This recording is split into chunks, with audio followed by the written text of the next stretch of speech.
Salut à tous. Bienvenue dans le Deep Dive Intel Brief de Daniel Davis, où on vous partage le meilleur de ce qu'on a appris cette semaine et les infos les plus importantes tombées dans la nuit. Et il y a beaucoup à dire dans les deux catégories, surtout sur les sujets du moment. On va parler à la fois de la guerre entre la Russie et l'Ukraine et de la guerre impliquant l'Iran. On commence tout de suite avec le président Trump, qui a lâché une véritable bombe vers minuit, heure de la côte Est.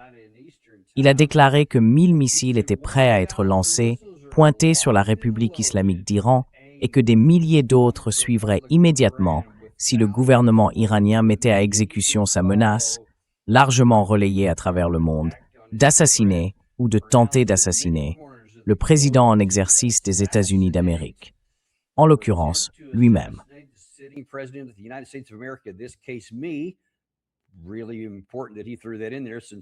C'est vraiment important qu'il ait ajouté ça, parce qu'il y avait beaucoup de confusion. Mais bon, je m'égare. Les ordres ont déjà été donnés, et l'armée américaine est prête, disposée et capable, pour une période d'1 an prolongeable, de complètement anéantir et détruire toutes les zones de l'Iran. Et puis, encore une fois, cette étrange formule, « loué soit Allah », utilisée d'une manière moqueuse. C'est quelque chose que beaucoup de musulmans dans le monde disent, en particulier les Iraniens. Alors, il faut se demander, qu'est-ce qui a bien pu provoquer ça? Vous avez peut-être vu hier qu'il y avait beaucoup d'informations qui circulaient sur Axios, sur d'autres sites aussi, et sur Fox News, disant que les services de renseignement israéliens avaient transmis une menace sérieuse contre la vie du président, une possible tentative d'assassinat venant d'Iran.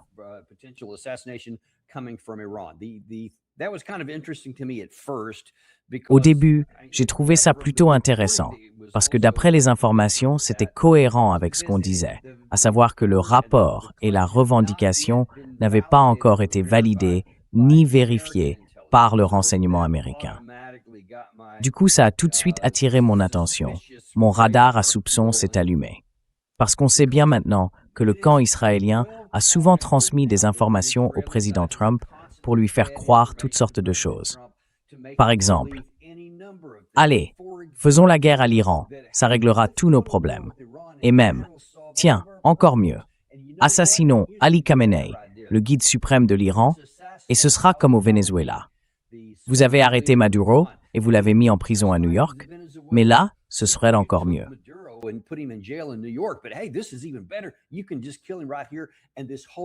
Tu peux simplement le tuer ici, et tout cet édifice s'effondrera, parce qu'ils sont plus faibles aujourd'hui qu'ils ne l'ont jamais été depuis 47 ans.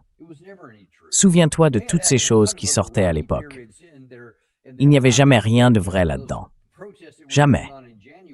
Ils ont connu pas mal d'autres périodes difficiles dans leur histoire.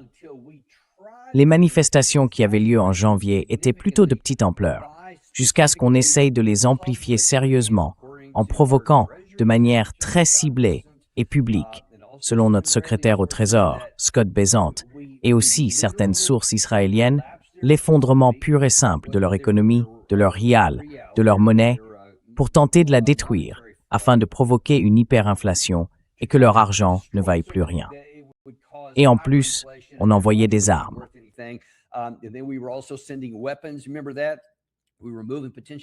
Tu te souviens de ça?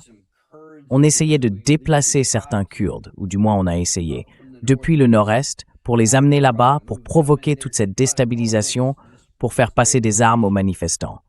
Apparemment, certains ont réussi. Tout ça avait été présenté au président Trump comme un plan qui allait marcher. Eh bien non, ça n'a pas marché.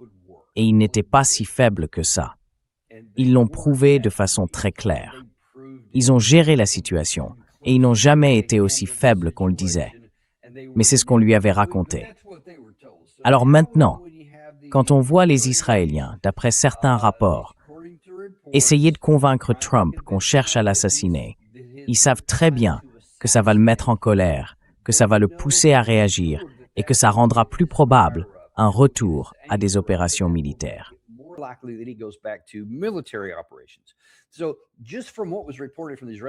Rien qu'en entendant ce qui venait du côté israélien, j'étais déjà très méfiant.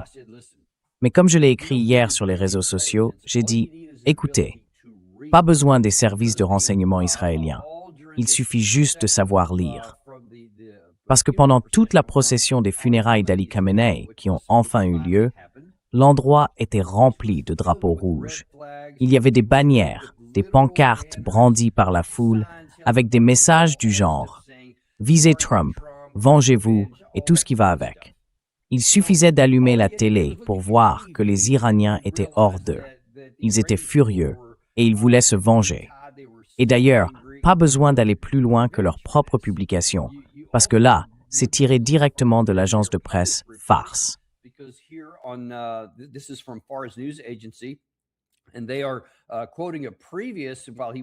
Et il cite une déclaration de Saïd Ali Khamenei, faite de son vivant, disant qu'un responsable qui dort sans penser à se venger du dirigeant martyrisé devrait douter de sa propre conscience. Voilà ce qui a été rapporté hier soir par l'agence Fars News. Mais ce matin, on découvre peut-être la raison de la colère du président Trump. Mostafa Khamenei jure vengeance. Mostafa Khamenei, le fils, le nouveau guide suprême, promet de venger la mort de son père.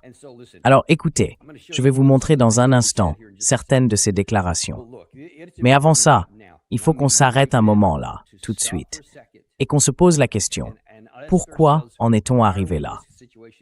Pourquoi sommes-nous dans une situation où des millions de personnes, dans un autre pays, défilent avec des banderoles appelant à tuer le dirigeant de notre pays, à le viser personnellement? Pourquoi? Pourquoi est-ce qu'ils font ça? Écoutez, j'en ai parlé souvent, dans d'autres contextes, mais franchement, ça n'a jamais été aussi frappant qu'aujourd'hui. On agit comme si nos décisions n'allaient jamais provoquer de réaction. On pense qu'on peut faire ce qu'on veut et que l'autre camp, tout ce qu'il peut faire, c'est encaisser. Si on les bombarde, ils doivent se cacher. Si on les menace, ils doivent se soumettre à nos exigences. Et voilà, point final. Comme s'il n'y avait pas d'autres options. Mais ça n'a jamais été vrai. Bon, c'est vrai que pendant des décennies, après 1993, surtout après la chute de l'Union soviétique, c'était un peu le cas.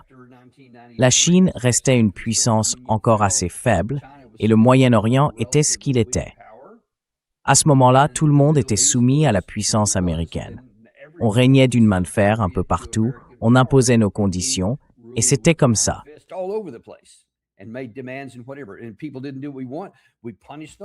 Et quand les gens ne faisaient pas ce qu'on voulait, on les punissait. S'ils ne cédaient pas à nos menaces, on passait à l'action jusqu'à ce qu'ils le fassent. Et très souvent, au bout du compte, ils finissaient par plier et obéir. On a pris l'habitude d'agir comme ça. Et pendant longtemps, ça a marché. Mais tout ça semait peu à peu des graines de colère, de ressentiment contre nous. Ça poussait beaucoup de gens à chercher des moyens de nous contrer, de bloquer nos plans, de travailler contre nous, de trouver des façons de s'opposer à l'Amérique. Parce que tout ça s'accumulait. Et puis, on en arrive à ce moment où on assassine le dirigeant iranien. Simplement parce que ça semblait convenir à Trump. Il l'a fait en 2020. Il a fait tuer leur général en chef. Ça lui paraissait une bonne idée. Et on disait que c'était populaire auprès de beaucoup de gens.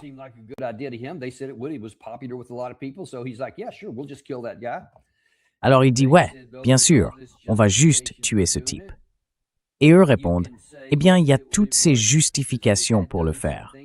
On peut dire « Oui, c'était justifié, parce qu'il avait fait certaines choses. Il avait du sang américain sur les mains. Et d'après tous les témoignages, c'est vrai. Il a bien aidé les milices chiites irakiennes pendant notre guerre en Irak à partir de 2003. Et toujours d'après les rapports, il a bien fourni des armes létales qui ont fini par tuer des Américains. Mais là, on devrait s'arrêter un instant et se demander, est-ce qu'on veut vraiment appliquer la peine de mort à un type d'un autre pays qui a soutenu une force par procuration contre les États-Unis dans une guerre qu'on menait? Vous voulez vraiment aller jusque-là? Vous voyez ce que je veux dire? J'espère que vous pouvez le comprendre avant même de le dire à voix haute. Mais moi, je Juan.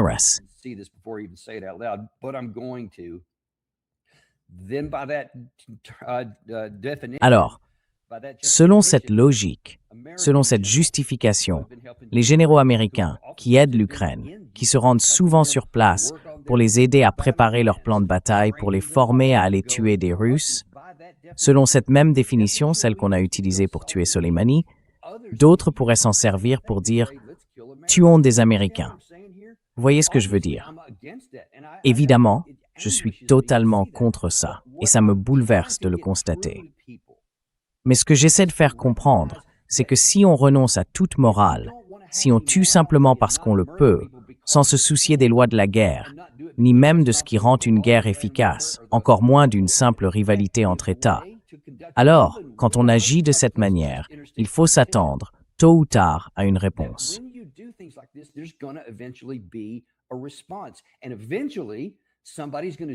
Et à un moment donné, quelqu'un va finir par nous faire ce que nous leur faisons. Parce qu'à un certain point, le rapport de force va passer d'une position où nous étions tout en haut à quelque chose de plus équilibré. Ce changement a déjà commencé. Et maintenant que les gens n'ont plus peur de nous, qu'ils n'ont plus peur de notre réaction ou de notre riposte, eh bien, nous en sommes là. Le président Trump a peur pour sa vie, et il ressent simplement cette peur. Vous avez vu toutes ces pancartes dehors, c'est une chose. Vous avez vu l'agence Fox News, c'en est une autre. Mais regardons maintenant ce que l'homme lui-même dit. Voyons si je peux retrouver le bon passage.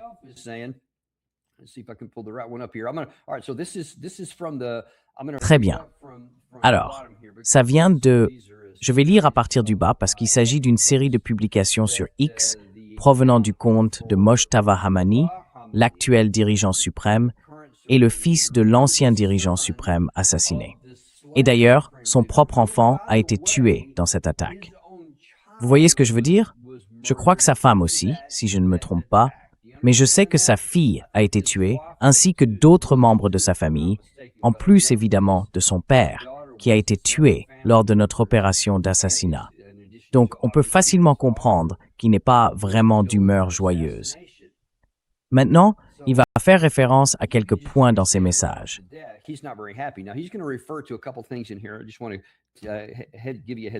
Je veux juste te prévenir de ce que ça veut dire. Il va parler du prophète Hussein, qui vient de l'islam chiite originel. Alors si on remonte à l'an 632, il y a eu une scission après la mort du prophète Mahomet, au moment où il fallait désigner un successeur. Et donc, en 632, il y a eu ce désaccord sur la question de savoir qui devait être le prochain dirigeant, quelqu'un issu de sa lignée ou quelqu'un choisi autrement, et ainsi de suite. C'était une grande division, une vraie rupture. Et pendant plusieurs années, c'était un peu comme s'il y avait deux papes en même temps. Il y avait deux chefs différents de la foi islamique.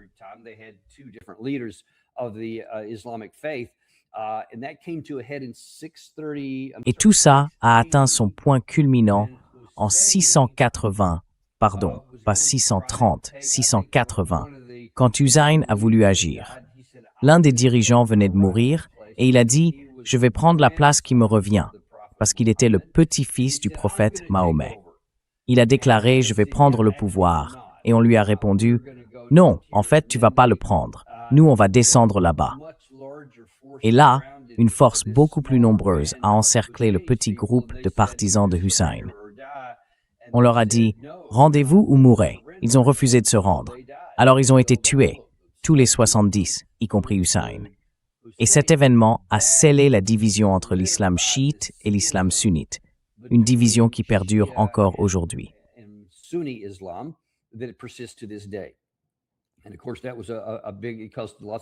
Et bien sûr, c'était un événement majeur, parce que beaucoup de guerres ont éclaté dans les années qui ont suivi entre ces deux camps, et on en voit encore les traces de temps en temps.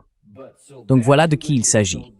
C'est aussi de là qu'est née toute cette idée, qu'Alistair Crooke a d'ailleurs expliqué en détail dans notre émission, selon laquelle il existe une véritable mentalité de la souffrance.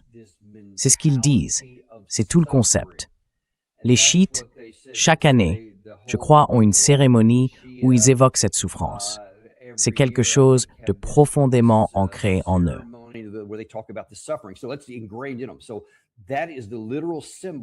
C'est donc le symbole littéral de tout ça. Maintenant, Laissez-moi vous montrer ce qu'il a dit. On va commencer ici, en bas. Notre nation cherche à venger le sang de Hussein.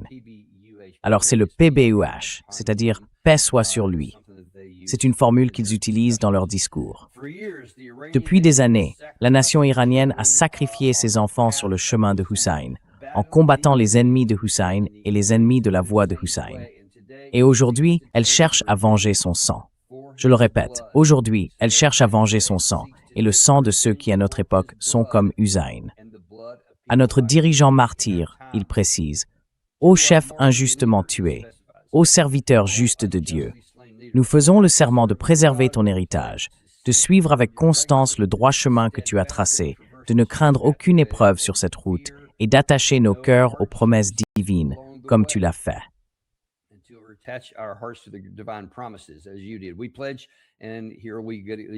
Nous faisons le serment, et là on devient encore plus précis. Nous faisons le serment de venger votre sang pur, ainsi que le sang de tous les martyrs de ces deux guerres récentes. Donc, c'est très clair ce qu'ils affirment.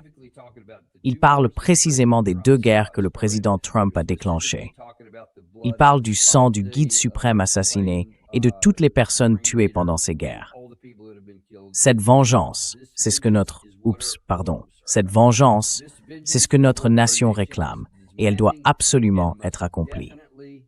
Et il conclut en disant que les criminels, les meurtriers infâmes du dirigeant martyr, dont les noms sont parfaitement connus, du plus haut au plus bas rang, emporteront leurs rêves de mort dans leur lit jusqu'à leur tombe.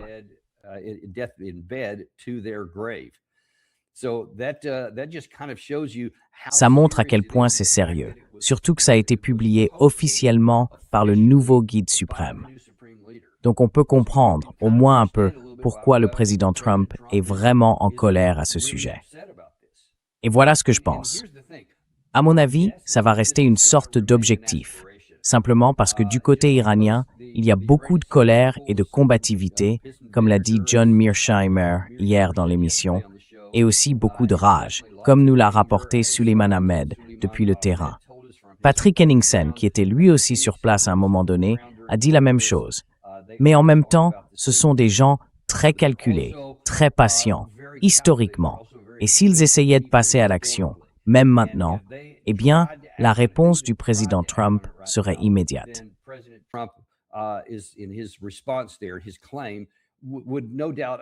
Sa déclaration leur attirerait sans aucun doute les foudres du ciel, et ils savent très bien que ça ne leur serait d'aucun avantage. Mais je pense aussi que le président Trump devra se méfier toute sa vie, toujours regarder par-dessus son épaule. Et s'ils devaient agir, ils attendraient sans doute qu'il ne soit plus en fonction. Parce qu'en ce moment, si quelque chose se passe et que ça échoue, il a l'autorité de commandement et il peut simplement donner des ordres. Alors revenons à ce qu'il a dit, parce que c'est vraiment important. Il a déclaré que des ordres avaient été donnés. C'est le président Trump et l'armée américaine est prête, disposée et capable pendant une période d'1 an prolongeable de complètement anéantir et détruire toutes les zones de l'Iran. Soyons clairs, une fois qu'il sera décédé, il n'aura plus cette autorité de commandement.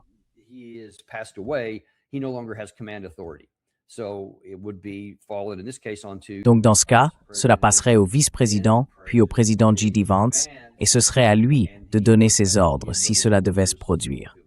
Mais on ne peut pas donner d'ordre qui engage un futur gouvernement ou une future armée à suivre une ligne d'action précise. Peut-être qu'il le ferait, peut-être pas. Mais s'il est au pouvoir et qu'il y a une tentative physique contre sa vie attribuée au camp iranien, alors il a l'autorité de commandement. Il peut agir. C'est pour cette raison que je pense qu'il est très peu probable que le camp iranien fasse quoi que ce soit. Ils attendraient qu'il ne soit plus au pouvoir, probablement quelques années plus tard, en supposant que le président Trump soit encore en vie d'ici là.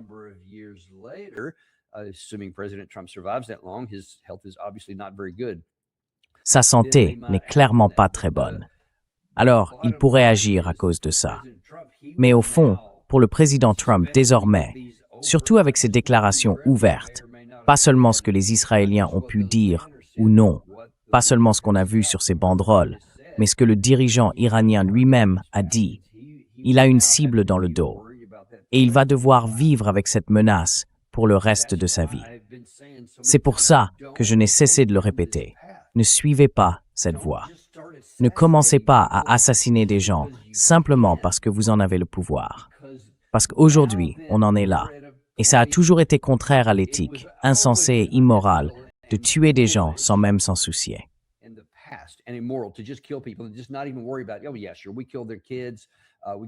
Ah oui, bien sûr. On a tué leurs enfants. On a tué leurs conjoints.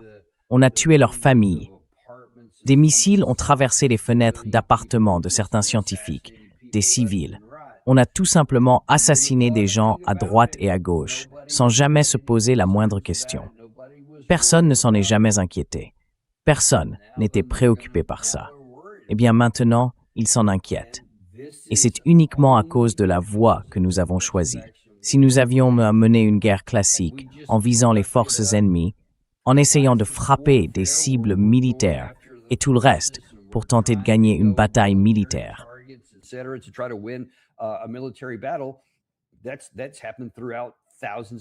Ça, c'est quelque chose qui s'est produit tout au long de milliers d'années d'histoire humaine.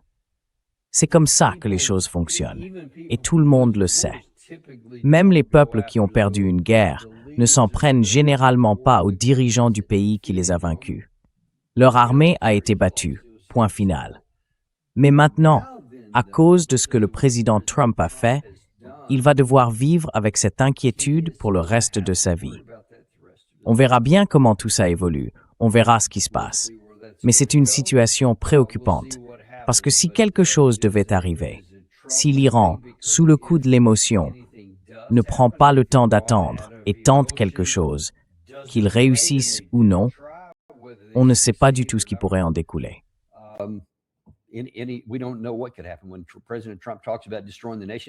Quand le président Trump parle de détruire la nation, on peut se demander s'il pense aux armes nucléaires.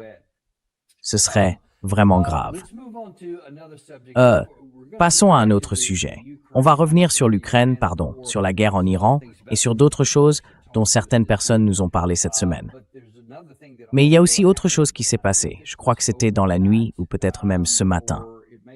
Dmitri Peskov, d'abord a été interviewé et on lui a posé une question sur la façon dont toute cette guerre a vraiment commencé. Et il a dit, vous savez, c'est intéressant, ce que le président Zelensky avait déclaré quand il est arrivé au pouvoir en 2019.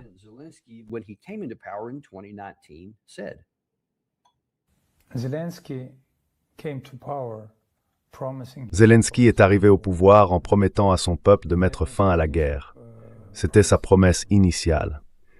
Et il peut encore y mettre fin en prenant une décision très responsable, retirer ses troupes du Donbass, des régions qui sont aujourd'hui des régions russes, reconnaître la situation telle qu'elle est de fait et la reconnaître aussi de droit. Le lendemain, la guerre serait terminée.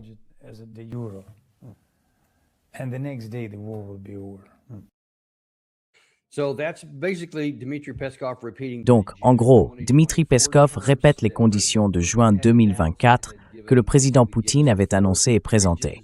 En résumé, donnez-nous les 4 régions, retirez-vous, démilitarisation, dénazification, etc. Et la guerre prendra fin. Là, dans cet extrait précis, il ne parle pas de démilitarisation, de dénazification, mais il mentionne bien le retrait, et que la guerre s'arrêterait ensuite. J'imagine qu'il se pencherait alors sur les négociations. Mais bien sûr, le président Zelensky ne l'a pas fait. Et en effet, il est entré en conflit.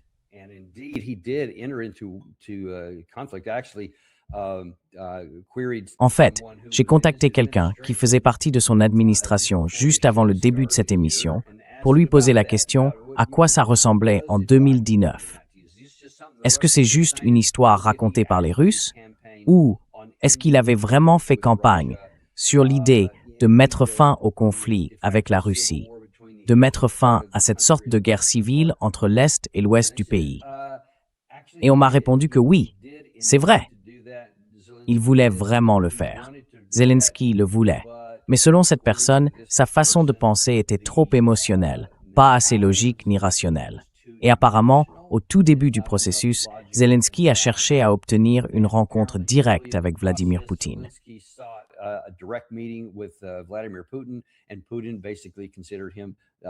Et Poutine, en gros, le considérait comme inférieur à lui, pas assez important, et il envoyait à sa place un ministre de ceci ou de cela pour lui parler.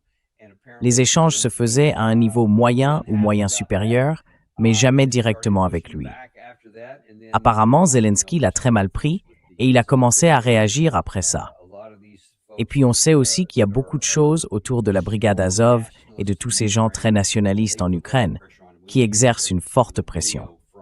On vous a même montré certaines vidéos, je crois que c'était en 2019, au début de son mandat, où on voit certains de ces nationalistes sur le terrain dire en gros au président du pays ce qui allait se passer.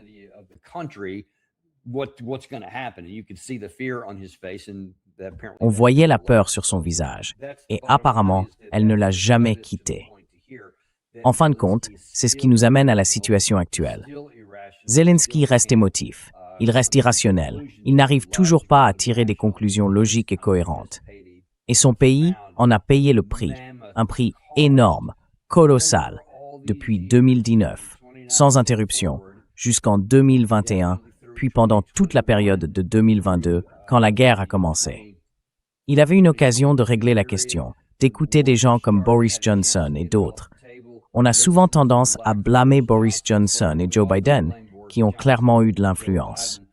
Mais, au bout du compte, c'est Volodymyr Zelensky qui a pris la décision.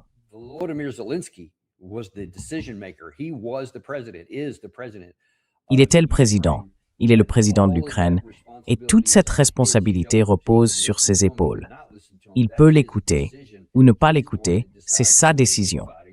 C'est lui qui décide de continuer à se battre ou non.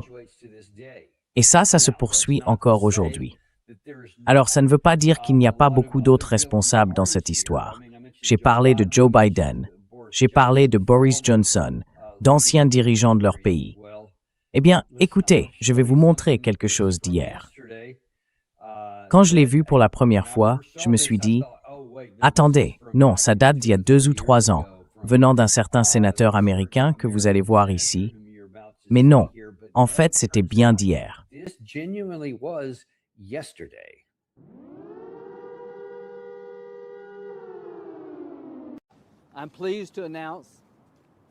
Je suis heureux d'annoncer qu'il y a environ une demi-heure, nous sommes parvenus à un accord avec la Maison-Blanche sur une version du projet de loi sur les sanctions contre la Russie qu'ils vont soutenir. Cela signifie qu'il va devenir loi. Donc, quand je rentrerai à Washington, j'irai avec le sénateur Blumenthal voir les dirigeants républicains et démocrates pour essayer de trouver un moment afin de faire avancer ce paquet de sanctions contre la Russie qui donnerait à Donald Trump les moyens d'aider à mettre fin à cette guerre.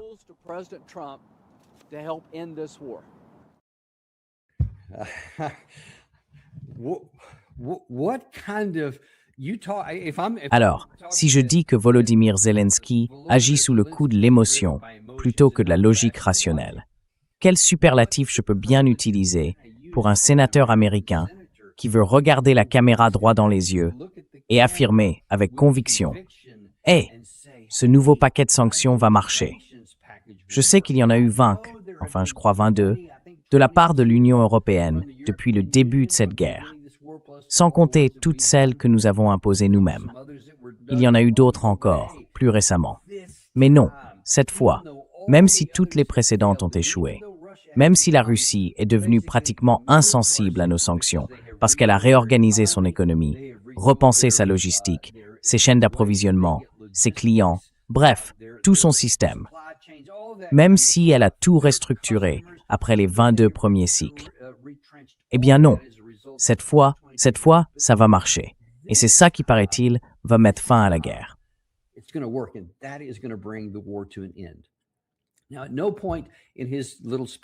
À aucun moment, dans son petit discours, il n'a expliqué comment tout ça est censé se produire. Et c'est justement la première question que j'aurais posée si j'avais été dans ce groupe de presse. En quoi, cette fois-ci, ce sera différent? Quelles sanctions allez-vous imposer? Et quelle sera la réaction en Russie? Quelle est la chaîne entre votre décision, votre action, et ce qui se passe une fois que c'est appliqué, une fois que ça entre en vigueur? Qu'est-ce qui, concrètement, va provoquer une réaction en Russie, puis une autre, jusqu'à ce que peut-être la machine de guerre russe commence à se désagréger? Il faut pouvoir tracer une ligne claire et directe entre quelque chose dont la Russie a besoin pour mener ses opérations sur le front ou pour faire fonctionner ses forces de missiles à longue portée. Il faut pouvoir montrer comment ces sanctions vont retirer cet élément-là, le lui enlever et le sortir complètement de l'équation.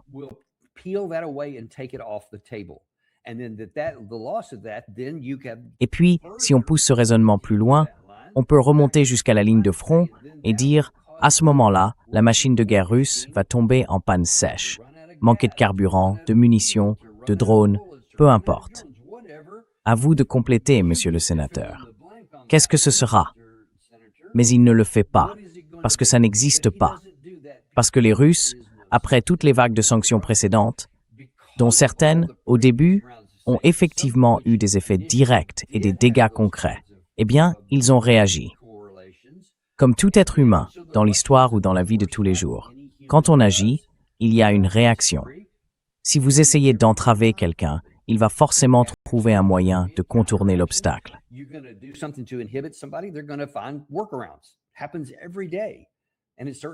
Ça arrive tous les jours, et ça s'est clairement produit tout au long de cette guerre. C'est ça qui manque ici. Pourtant, il y est allé. Et dans la première partie de cette vidéo qu'on a diffusée, on le voit entrer, s'asseoir à nouveau avec Zelensky et lui donner tout cet encouragement.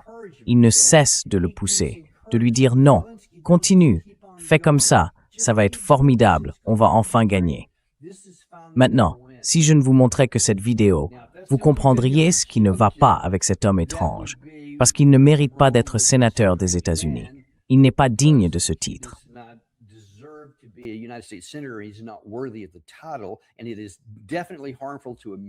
Et c'est clairement nuisible pour le nationalisme américain, parce qu'il ne cesse de vouloir donner notre argent à l'Ukraine, encore et encore. Et il veut encourager quelqu'un à s'engager sur une voie qui ne peut que mener à l'échec et à plus de morts et de destruction pour le pays qu'on est censé soutenir. Mais il y a encore un point, parce qu'il a dit autre chose qui, à mon avis, mérite qu'on s'y attarde. Parce que maintenant, il s'avère que ce n'est pas ce qui se passe sur le terrain en Ukraine. Ce n'est pas non plus ce qui se passe sur le terrain en Russie. Ce n'est ni d'un côté ni de l'autre de la ligne de front. Ce n'est même pas à Moscou. Ce n'est même pas à Washington. Non, en fait, tout se joue à Pékin.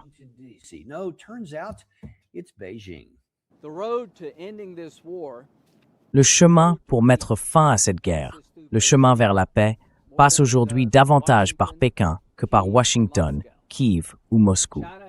La Chine a une influence considérable. J'aimerais qu'elle utilise cette influence pour le bien du monde. Je n'ai jamais été aussi optimiste qu'aujourd'hui. Je pense que nous avons la formule pour mettre fin à cette guerre. Aider l'Ukraine à être plus redoutable sur le plan militaire, faire comprendre à ceux qui soutiennent la Russie qu'il y aura un prix à payer s'ils continuent, et chercher une voie de sortie. Non pas pour humilier Poutine, mais pour mettre fin à cette guerre, afin que l'Ukraine puisse prospérer et survivre.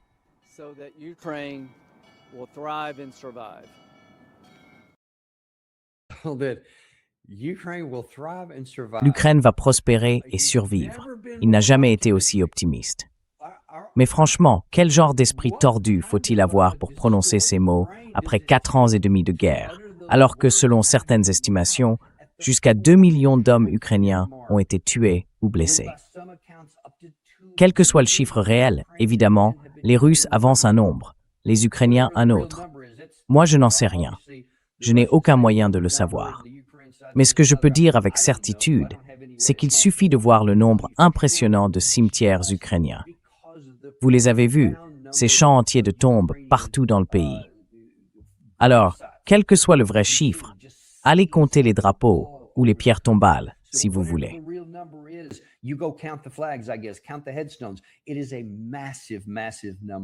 C'est un chiffre énorme, vraiment énorme. Et on vous a montré juste hier qu'il y a eu une émeute à Lviv, dans l'ouest de l'Ukraine. Gary montre souvent ces images de gens battus, traînés, jetés dans des fourgons, emmenés par ceux qu'on appelle les recruteurs, en réalité la police de mobilisation. Et maintenant, ça explose en une véritable émeute. Donc des centaines de personnes, je pense, littéralement d'après les vidéos, plus d'une centaine de gens étaient en train d'émeuter, s'en prenant violemment au camion. Oui, c'est bien celle-là. On voit cette foule immense. Ces gens en ont assez d'être traînés vers une mort presque certaine sur la ligne de front.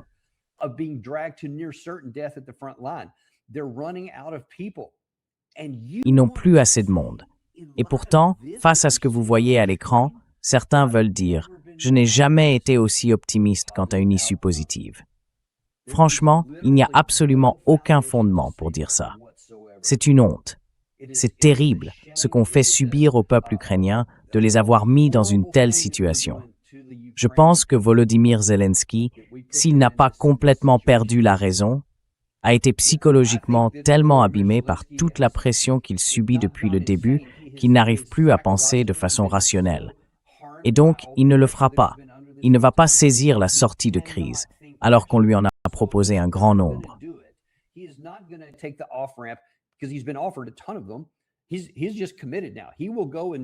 Il est complètement engagé maintenant.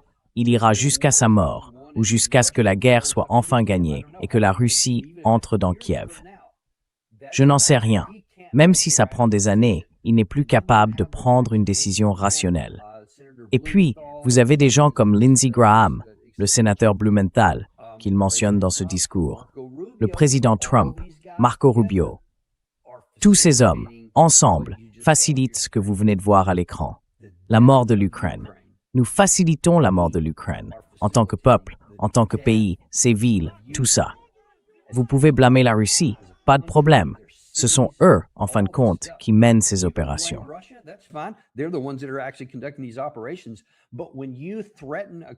Mais quand on menace un pays, encore et encore, en amenant des lignes militaires jusqu'à sa frontière, puis qu'on lui dit, peu importe s'il y aura la guerre ou pas, on va le faire.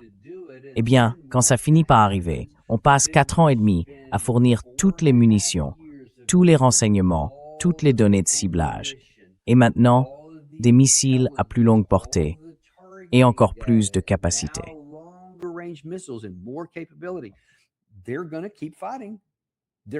Ils vont continuer à se battre. Ils ne sont pas différents de nous.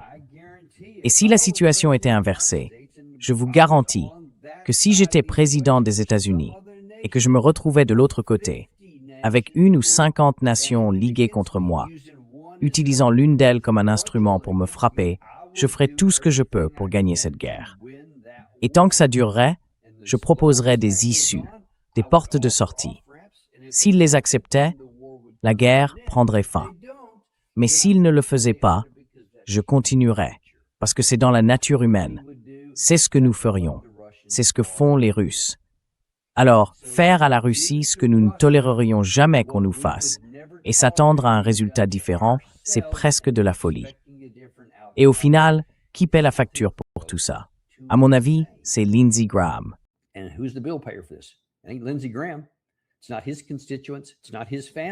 Ce ne sont pas ses électeurs. Ce n'est pas sa famille. Lui, il gagne de l'argent.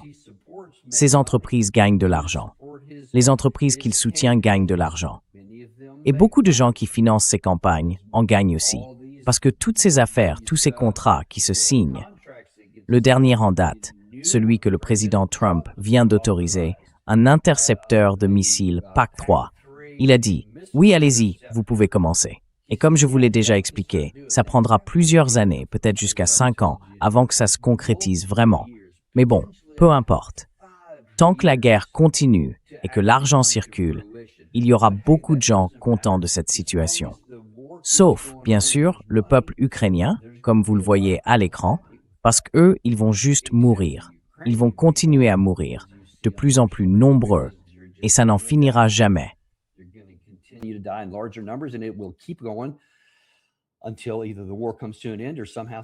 Jusqu'à ce que la guerre prenne fin, ou qu'un peu de bon sens revienne de notre côté. Voilà où on en est. Et il faut le dire clairement, c'est le soutien à un massacre, celui d'un pays qu'on prétend vouloir aider. C'est la réalité. Bon, parlons d'autre chose qu'on a appris cette semaine, parce qu'il y a des éléments vraiment importants à comprendre, surtout sur la façon dont les choses se passent dans la guerre avec l'Iran et sur la position dans laquelle on se trouve. L'un des faits marquants de la semaine, c'est qu'il y a eu une deuxième série de frappes en représailles entre les États-Unis et l'Iran, à cause d'un désaccord sur un des paragraphes, le paragraphe 5 du protocole d'accord, qui concernait le détroit d'Ormuz.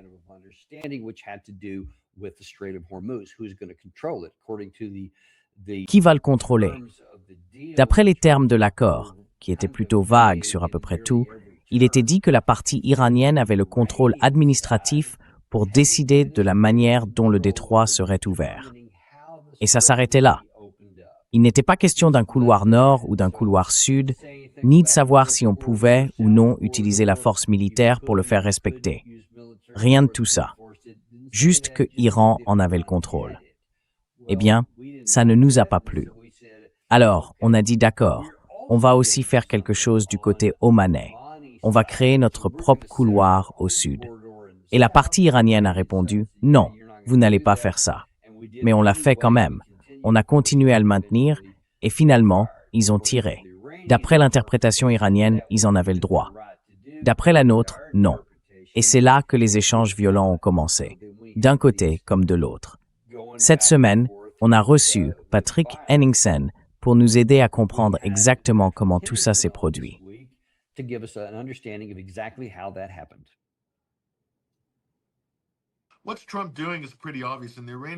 Ce que fait Trump, c'est assez évident. Et les Iraniens l'ont bien compris. Vous savez, le pétrolier battant pavillon de Singapour, toute cette affaire, ils pensent que c'était une mise en scène, parce que les États-Unis essayent de faire passer les navires en longeant la côte omanaise, en gros. Et ça a été stoppé, je crois que c'était hier, quand des vedettes iraniennes ont commencé à repousser tous les navires qui empruntaient cette route. Donc, ce que les États-Unis essayent de faire, c'est de provoquer une réaction pour ensuite commencer à détruire, de manière systématique, les stations radars et d'autres installations qui servent à gérer la logistique dans le détroit d'Ormuz.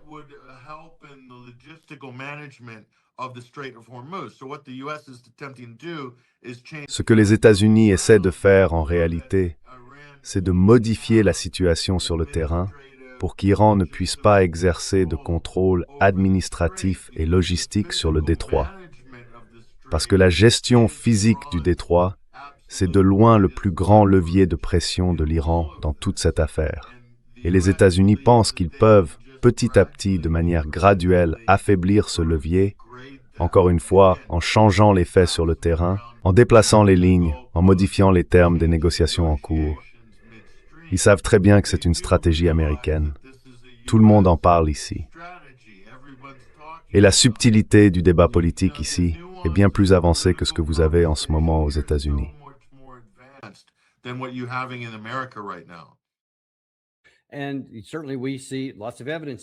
Et on voit clairement beaucoup de signes que c'est toujours un sujet de discorde.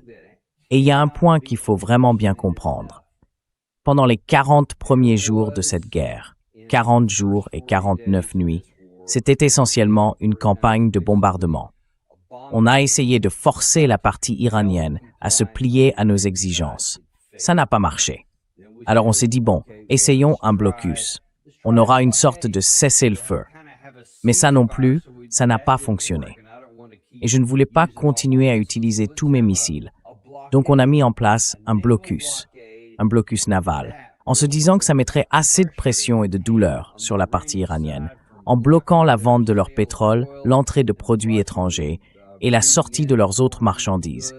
En gros, en paralysant leur commerce. L'idée, c'était que ça les pousserait à céder. Mais là encore, échec. Alors on s'est dit, d'accord, essayons un protocole d'accord. Voyons si cette fois, ça pourrait marcher.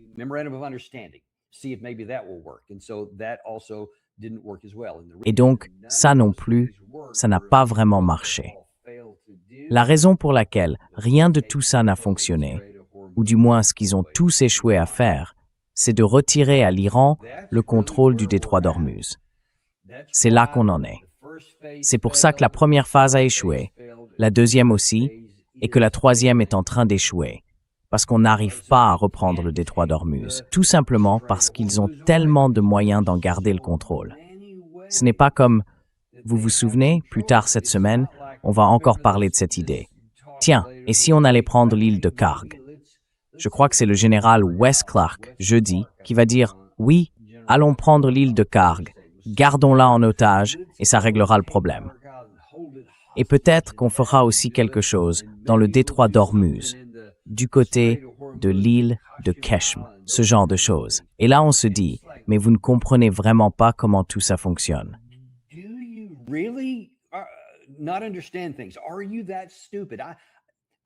Tu es vraiment aussi stupide que ça. J'ai tendance à penser que non, mais là, je ne sais plus.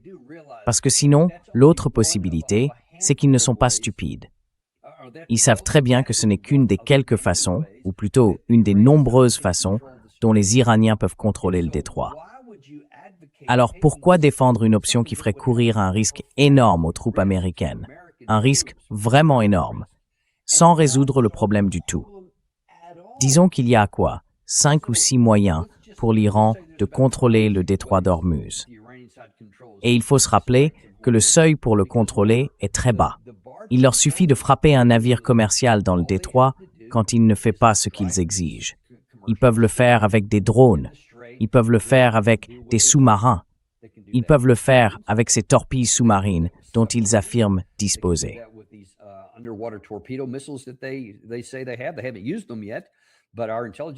Ils ne les ont pas encore utilisés, mais nos services de renseignement affirment qu'ils les possèdent. Ils peuvent utiliser de l'artillerie à longue portée, capable de frapper sur environ 1300 km de côte quand ils le veulent. Et bien sûr, ils ont des missiles à longue, moyenne et courte portée. Tout ça, ils peuvent le faire.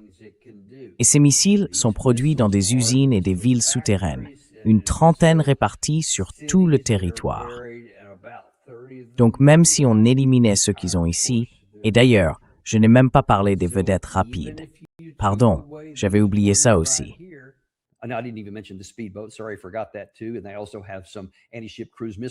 Et ils ont aussi des batteries de missiles de croisière anti-navires dispersées le long du littoral, sur environ 800 km. Donc il y a, disons, 6 ou 7 options différentes. Alors si vous êtes un expert militaire, comme le général Clark semble l'être sur le papier, pourquoi plaider pour une stratégie qui ne viserait qu'une seule de ces 6 ou 7 options? Restons sur 6 ou 7, peu importe, mais une seule.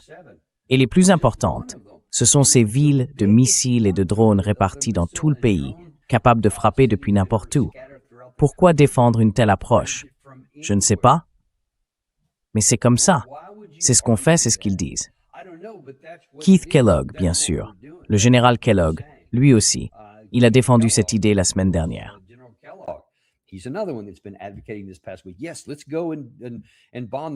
Oui, allons-y, bombardons-les. Disons-leur simplement ce qu'ils vont faire. Puis prenons le détroit d'Ormuz. Si on avait pu le faire, tu ne crois pas qu'on l'aurait déjà fait? Tu penses vraiment qu'on aurait accepté un cessez-le-feu si on avait pu terminer le travail? Pourquoi ces gens ont-ils encore du temps d'antenne en Occident? Je n'en sais rien. Mais tout ça soulève une inquiétude. Que le président Trump les écoute et se dise « Bon, peut-être que le problème, c'est qu'on n'a pas encore utilisé assez de puissance. Peut-être qu'on n'a pas largué assez de bombes. Peut-être qu'on devrait y réfléchir. » Joe Kent en parlait justement cette semaine, en mettant en garde contre cette possibilité.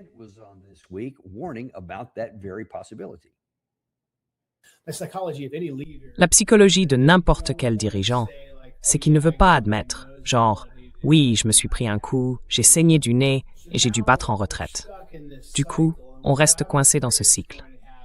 Et ce que je crains, c'est que le président finisse par devoir monter d'un cran, qu'il soit poussé à vraiment envoyer des troupes sur le terrain. Il dira sans doute, peut-être qu'on fera ça après les élections de mi-mandat.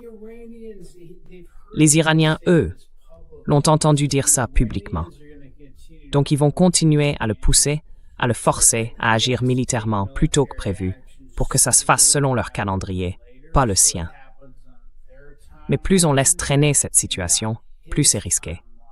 C'est pour ça que je continue de dire, il faut juste se retirer et conclure des accords parallèles. Oui, je suis complètement d'accord avec toi là-dessus. Parce que toute la région a déjà changé.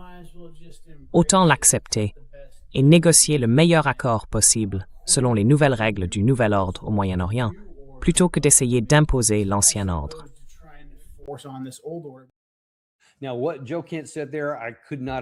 Ce que Joe Kent vient de dire, je ne pourrais pas être plus d'accord. Vous l'avez vu, je suis intervenu au milieu de sa phrase. Désolé, Joe. Mais il y a une raison à ça. Et si je suis aussi enthousiaste, c'est parce que c'est la seule chose qui peut vraiment fonctionner. Quand je parle du plan de retrait, dont vous m'avez souvent entendu parler, ça veut dire, en gros, je vais simplement déclarer la victoire. Un président normal ne ferait jamais ça, parce qu'il serait évident que ce n'est pas vrai. Mais le président Trump, lui, ne se soucie pas de la vérité. C'est littéralement une partie de sa personnalité de dire ce qu'il veut et de déclarer ce qu'il veut.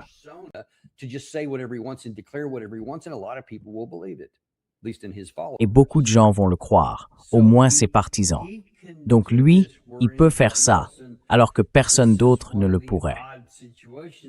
Et c'est une de ces situations un peu étranges où je l'encouragerais presque à faire ce qu'il sait faire, à faire semblant que les choses sont comme il veut, puis à passer à autre chose.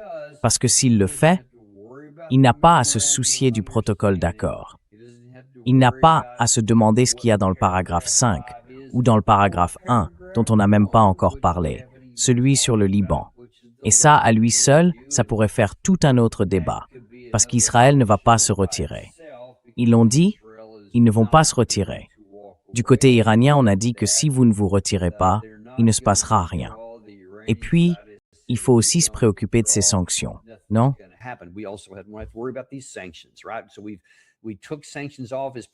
Donc on a levé les sanctions dans le cadre du protocole d'accord du 17 juin, puis on les a rétablies ensuite, je crois, lors de cette dernière série de mesures de représailles. On a dit très bien, on retire l'allègement des sanctions. On ne leur a pas rendu leurs avoirs gelés, donc pas besoin de s'inquiéter de ce côté-là. En fait, on a même ajouté de nouvelles sanctions, comme je l'ai vu dans un rapport hier. En gros, on a supprimé toute motivation pour les Iraniens d'engager des négociations avec nous. Et pendant ce temps-là, Trump fait une version de ce que je disais. Il raconte des choses fausses. Il dit, « Ils me supplient pour un accord. Ils sont tout prêts. Ils m'ont appelé pour s'excuser. »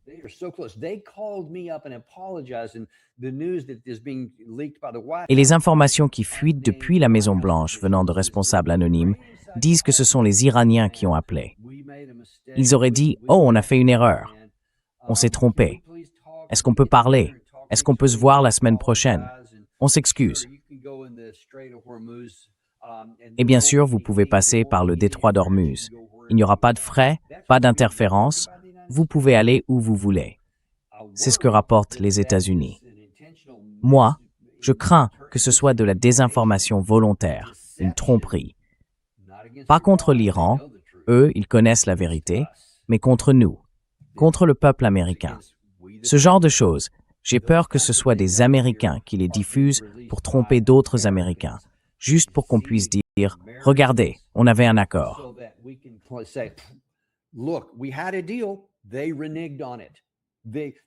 Ils ont fait marche arrière. Ils avaient dit qu'ils voulaient le faire. Alors on a commencé à les écouter, mais ils ont menti. Ils ne voulaient pas d'accord. Et maintenant, ils reviennent sur ce qu'ils avaient dit ici. Ils n'ont pas ouvert le détroit. Ils n'ont pas arrêté, vous savez, de mettre des péages. Ils n'ont pas cessé de nous empêcher de passer par le couloir sud. Alors maintenant, il ne reste qu'une chose. On doit les punir. On doit leur donner une leçon. Et laissez-moi vous expliquer pourquoi ça m'inquiète. Ce n'est pas juste une idée théorique ou vague, c'est très concret. Parce que voilà aussi ce que le président Trump a dit à propos de ce qu'il pourrait faire en cas d'escalade.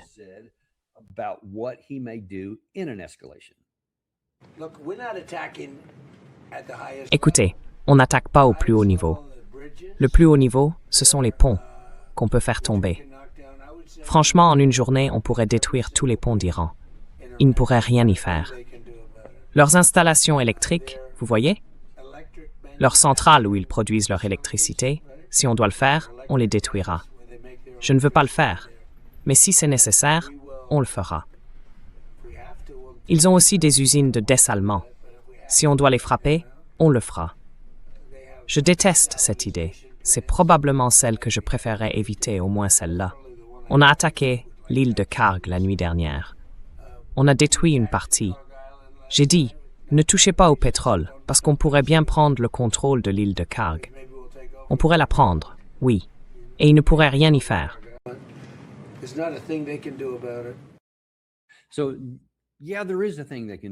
Oui, en fait, il y a quelque chose qu'ils peuvent faire à ce sujet.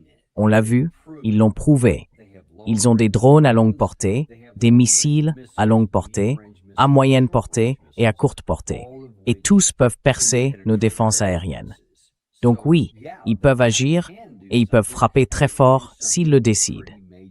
Et juste pour rebondir sur un des points qu'il a évoqué, je ne veux pas détruire leurs usines de dessalement, mais je pourrais le faire.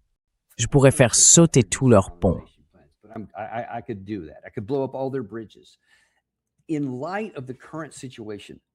Compte tenu de la situation actuelle, alors que le peuple iranien est littéralement à bout et en colère contre lui, le président Trump, il parle d'essayer de les affamer ou de faire en sorte qu'il n'ait même plus assez d'eau, ce dont on a besoin pour vivre, pour simplement survivre. Mais en réalité, l'Iran dispose de nombreuses nappes phréatiques. Il y a de l'eau de pluie, des ruisseaux de montagne, beaucoup de lacs. Donc en fait, ils ont largement assez d'eau. Si je ne me trompe pas, moins de 10% de leur eau vient des usines de dessalement. Peut-être même moins que ça. Autrement dit, ils ont les ressources. On ne va pas les affamer comme ça.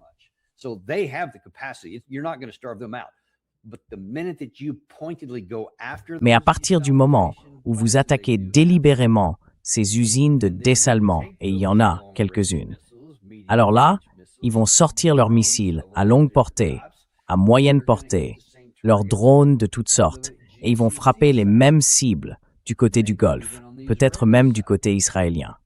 Rien que ça pourrait déclencher une frappe nucléaire d'Israël, parce que ce serait littéralement une question de vie ou de mort.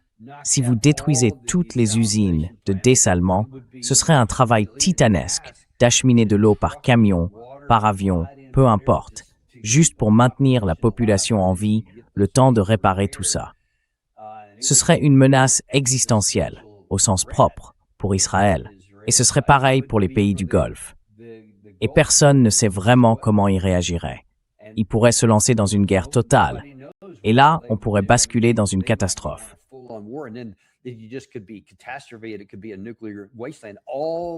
Ça pourrait devenir un désert nucléaire. Tout ça, parce que, ou plutôt ce serait parce que, si le président Trump décidait d'escalader et disait « on va faire ça s'ils ne le font pas », eh bien, ils ne le feront pas. Soyons très clairs. Le peuple iranien, vous l'avez vu toute la semaine.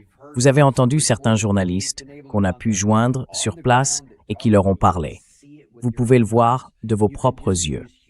Il suffit d'un peu d'intuition et de logique pour comprendre que si un pays est traité de cette façon et qu'il a un moyen de pression sur vous, il va s'en servir. Jamais, jamais, ils ne renonceront volontairement au seul levier qu'ils possèdent, celui qui pourrait, même vaguement, forcer Israël à se retirer du Liban ou pousser les États-Unis à faire ce qu'ils veulent, c'est-à-dire libérer leurs fonds gelés, lever les sanctions et toutes ces choses-là.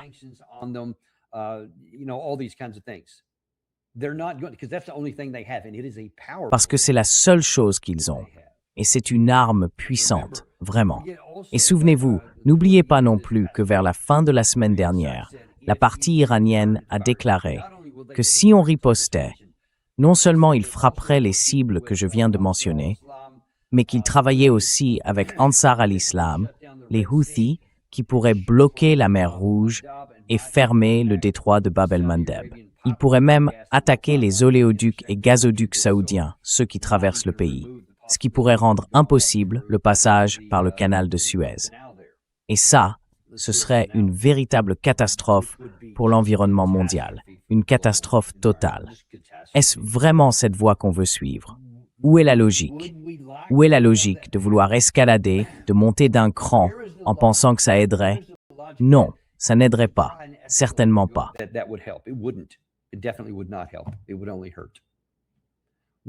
Ce serait une erreur. Ça ne ferait que du mal. On va devoir attendre et voir ce que ça donne. On a déjà fait pas mal de choses qui n'avaient pas beaucoup de sens. Parfois, le président Trump finit par se rendre à la réalité. Il l'a fait en signant le protocole d'accord. Il faut juste espérer que le vice-président et d'autres encore à l'intérieur lui disent bien que le coût pour les États-Unis serait catastrophique et que ça ne marcherait pas, qu'ils ne prennent pas cette voie-là. Ce serait sa perte politique assurée et ça ferait du tort à notre pays d'une manière irréversible. On va devoir espérer et voir. Mais avant de conclure, je veux vous montrer une dernière chose de cette semaine. Le très populaire John Mearsheimer, qui a toujours des analyses remarquables, aussi bien sur la guerre entre la Russie et l'Ukraine que sur celle impliquant l'Iran. Je veux vous faire entendre quelque chose qu'il a dit à propos de la guerre Russie-Ukraine, et dont, à mon avis, trop peu de gens parlent.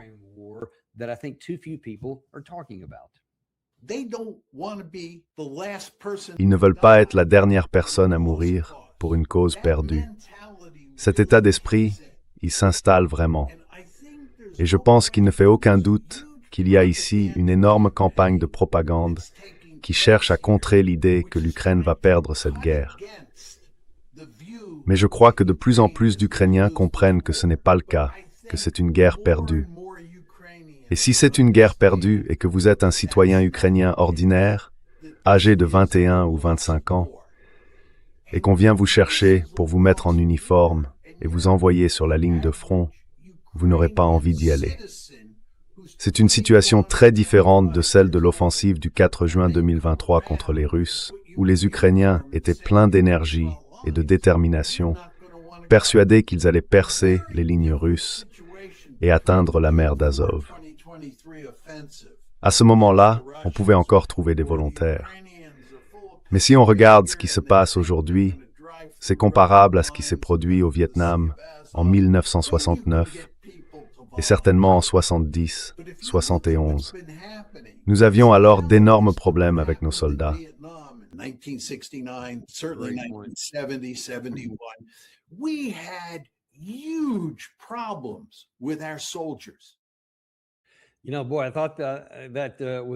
Tu sais, mon gars, j'ai trouvé que c'était la meilleure comparaison qu'il pouvait faire avec la guerre du Vietnam.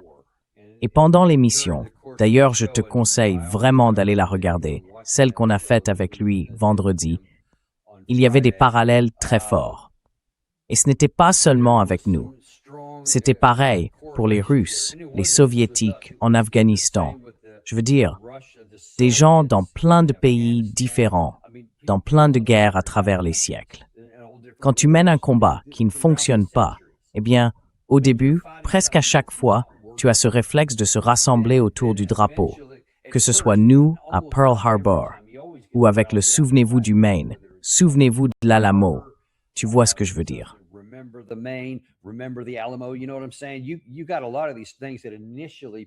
Au début, il y a toujours beaucoup d'enthousiasme autour de ce genre de choses.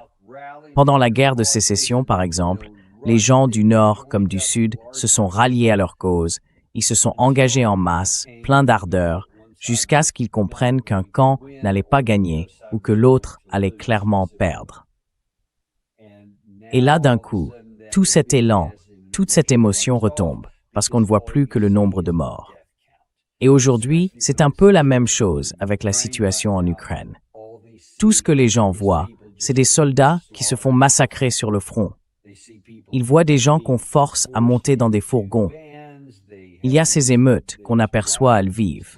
Et très souvent, la plupart du temps, on ne les revoit jamais, parce qu'ils partent au front et qu'ils y meurent en grand nombre.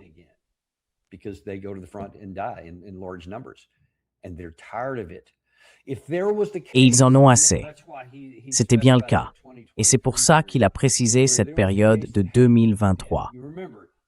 Tu te souviens, il y avait cette déclaration de David Petraeus en mai, je me souviens très bien, mai 2023, environ une semaine avant que tout ça ne démarre.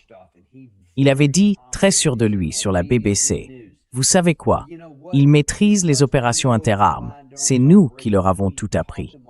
Maintenant, ils ont des chars, de l'artillerie, des missiles longue portée, des drones, et ils ont compris l'art de la guerre de manœuvre parce qu'on le leur a enseigné. Et je pense qu'ils vont percer les lignes russes, que les défenses russes vont se fissurer, s'effondrer, peut-être même s'écrouler. »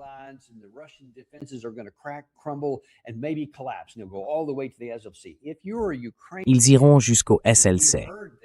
Si tu es ukrainien et que tu entends ça de la part de quelqu'un de connu, comme David Petraeus, tu te dis « Waouh, c'est le héros de la guerre d'Irak. » C'est lui qui a mis fin à tout ça, qui a réglé ce qui s'y passait et qui a permis à l'Amérique d'en sortir.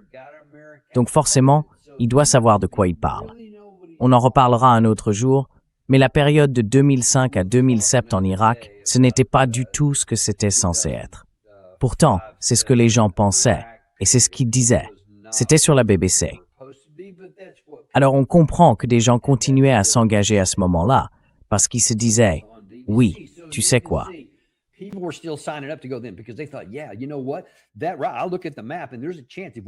Je regarde la carte, et je me dis qu'il y a peut-être une chance si on perce à cet endroit. » Tu vois, les Russes, eux, ils se sont enterrés. Leur offensive, ils pensaient qu'ils allaient gagner en 3 jours. Ça, c'était jamais vrai. Mais c'est ce qu'on racontait à l'époque.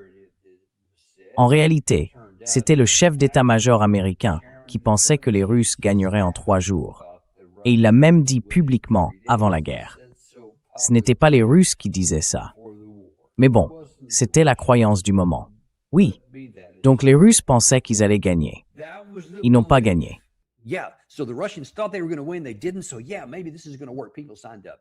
Alors oui, peut-être que ça allait marcher. Des gens se sont inscrits, mais dès le début, ils se sont cassés les dents sur la première des 5 lignes. Ils n'ont même pas réussi à franchir complètement la première ceinture. Et depuis ce moment-là, bien sûr, la Russie avance. Il n'y a aucun scénario crédible où les choses pourraient s'arranger. Le mieux que Zelensky puisse proposer à son peuple, c'est peut-être un accord négocié le long de la ligne de contact. Il ne fait même plus semblant de dire qu'ils vont gagner. Même si, curieusement, il a quand même déclaré, il y a environ une semaine, on vous l'avait montré, après l'une des grandes frappes sur Kiev, quand il était sur place pour constater les dégâts avec les caméras braquées sur lui.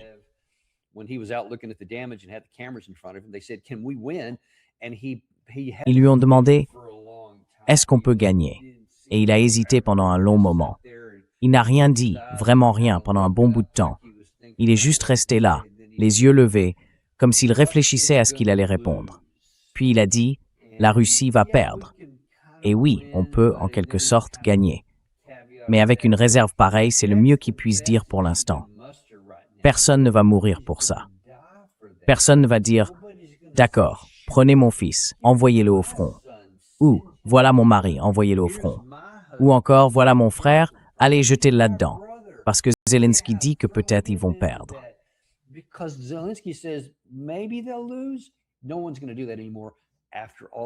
Plus personne ne fera ça maintenant, après tout ce carnage. Et c'est bien là le problème. On est peut-être enfin en train de se rapprocher de quelque chose que je pensais voir arriver il y a 1 an. Mais ça n'est pas arrivé. Et je disais déjà que la cohérence du soutien du peuple et la volonté des hommes de continuer à résister avec acharnement ont parfois une date de péremption. On ne sait pas quand ça arrive. Parfois, ça n'arrive tout simplement pas.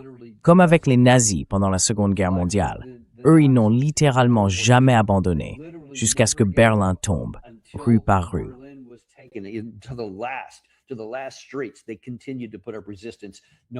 Ils ont continué à résister, même après leur défaite. Mais dans beaucoup de cas, comme celui du Vietnam dont John a parlé ici, quand on perd le soutien du peuple, on perd aussi le soutien nécessaire pour aller se battre. Et si ça arrive, tout l'édifice peut s'effondrer. C'est la première fois qu'on voit ça. On verra si c'est juste une exception à Lviv ou si c'est le signe avant-coureur d'autre chose. Si on commence à voir la même chose dans d'autres villes, alors là, ce sera une preuve que tout ça pourrait toucher à sa fin. parce que le camp ukrainien pourrait s'effondrer.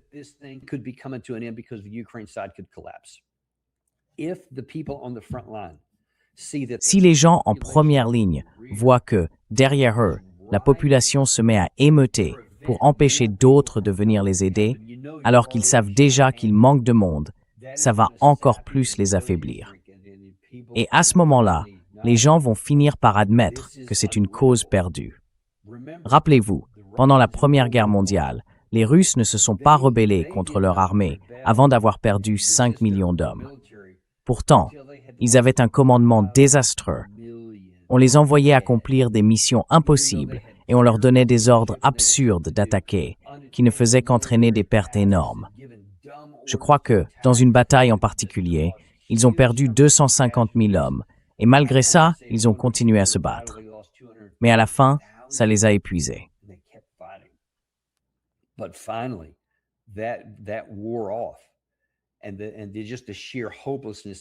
Et c'est justement ce sentiment de désespoir total et la quasi-certitude de mourir en continuant à se battre qui a fini par les pousser à se soulever et à arrêter le combat. Beaucoup ont simplement quitté le champ de bataille et sont partis. Et on pourrait très bien voir quelque chose de similaire ici. C'est le premier grand signe qu'on observe. On vous a montré toutes ces vidéos par petits groupes, un peu partout, mais c'est la première fois qu'on voit une émeute d'une telle ampleur. On verra si ça continue. Il faut qu'on reste attentif à ça, sans se laisser surprendre. Et le président Trump devrait lui aussi faire une sorte de retrait ici, comme il devrait le faire dans la guerre en Iran. On verra s'il le fait ou s'il se contente de regarder tout s'effondrer sur nos têtes, pendant qu'on reste là, impuissants, simples spectateurs de notre échec dans 2 guerres à la fois.